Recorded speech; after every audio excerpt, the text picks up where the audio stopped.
নমস্কার বন্ধুরা, মালতী হ্যাংলাসিলে তোমাদের সবাইকে স্বাগতম। আজকে তোমাদের জন্য শীতের দিনে দারুণ একটা রেসিপি নিয়েছি।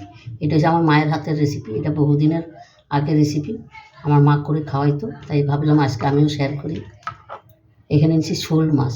এই শীতের দিনে শোল মাছ খেতে অসাধারণ, এই মূলা দিয়ে আর নতুন আলু দিয়ে। তাই এখানে দেখো মূলো আর নতুন আলু আমি কেটে নিয়েছি। এখানে মাছটা ভালো করে ধুয়ে জলটা ঝরিয়ে নিয়েছি। এখানে দিয়ে দিচ্ছি আমি আদা বাটা আর কাঁচা লঙ্কা বাটা। তার মধ্যে দিয়ে দিচ্ছি জিরার গুঁড়ো, ধনিয়ার গুঁড়ো একসাথে দিয়ে দিচ্ছি। দিয়ে দিচ্ছি একটু লঙ্কার গুঁড়ো, কালারের জন্য একটু লঙ্কার গুঁড়ো দিয়ে দিলাম।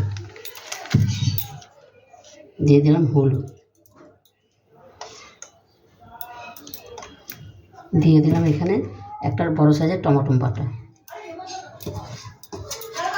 এই রেসিপিটা মাছটা কিন্তু আমি ভেজে নেব না, এটাকে বলে সাতলাইয়ে নেওয়া। এই মাছ এটা আমি সাতলাই নেব ভালো করে। এনে স্বাদ মতন লবণ দিয়ে দিলাম, আন্দাজ মতন লবণ দিয়ে দিলাম। দিয়ে দিচ্ছি একটা তেজপাতা 2 টুকরা করে ছিঁড়ে দিয়ে দিচ্ছি। দিয়ে দিচ্ছি তেল। এবার এটাকে মেখে পুরো আমি 15-20 মিনিট আমি ঢাকা দিয়ে আমি রেখে দেবো। আর এই টাইমে কিন্তু বন্ধুরা শোল মাছ দারুণ লাগে খেতে, আমার খুব ভালো লাগে। এটাকে বলে শোল মূলো। এই শোল মূলোটাই তোমাদের সাথে আজ আমি শেয়ার করছি। এটাকে আমি মাখা হয়ে গেছে, এটাকে আমি 10-20 মিনিট আমি ঢাকা দিয়ে ভালো করে রেখে দিচ্ছি। বন্ধুরা আমি কিন্তু 20 মিনিট বাদে ফিরে আসলাম। তারপর এখানে কড়াইতে তেল দিয়ে দিচ্ছি। কড়াইটার তেলটা কিন্তু গরম হয়ে গেছে। কটা জিরা ফোড়ন দিয়ে দিচ্ছি। এখানে ফোড়নে আর কোনো কিছু দেবো না, আমার যা মশলা দেওয়ার কিন্তু কমপ্লিট হয়ে গেছে, দেওয়া হয়ে গেছে। এবার আমি আলুটা আর এই যে মূলোটা দিয়ে দিলাম।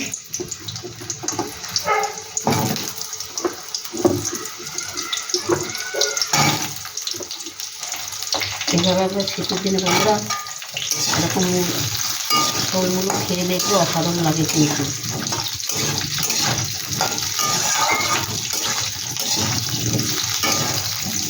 একটু হালকা করে ভেজে নেব। এই নতুন আলু আর নতুন মূলা দিয়ে দারুণ লাগে শোল মূলো, গন্ধটাই মানে একটা অসাধারণ, আর আমার ভীষণ ভালো লাগে। এটা আমার মায়ের হাতের রান্না, তাই আমি ভাবলাম যাক তোমাদের সাথে আমি একটু শেয়ার করি।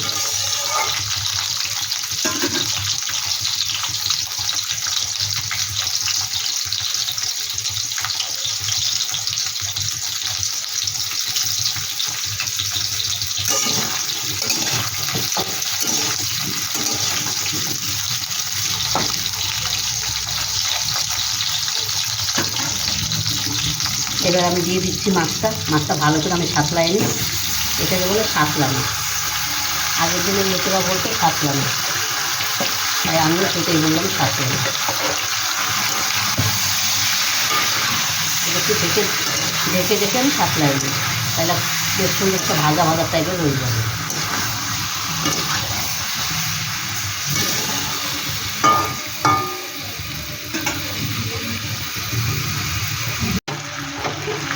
বন্ধুরা দেখো মাছটা কিন্তু আমার খুব সুন্দরভাবে কষানো হয়ে গেছে, এবং কালারটা কত সুন্দর হয়েছে। এবার আমি জল দিয়ে দেবো।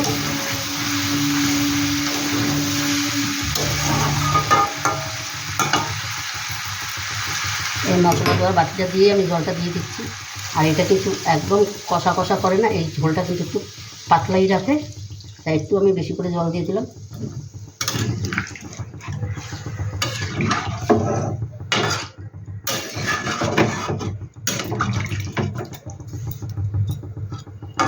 এবার ঢাকা দিয়ে আমি রান্না করে নিচ্ছি।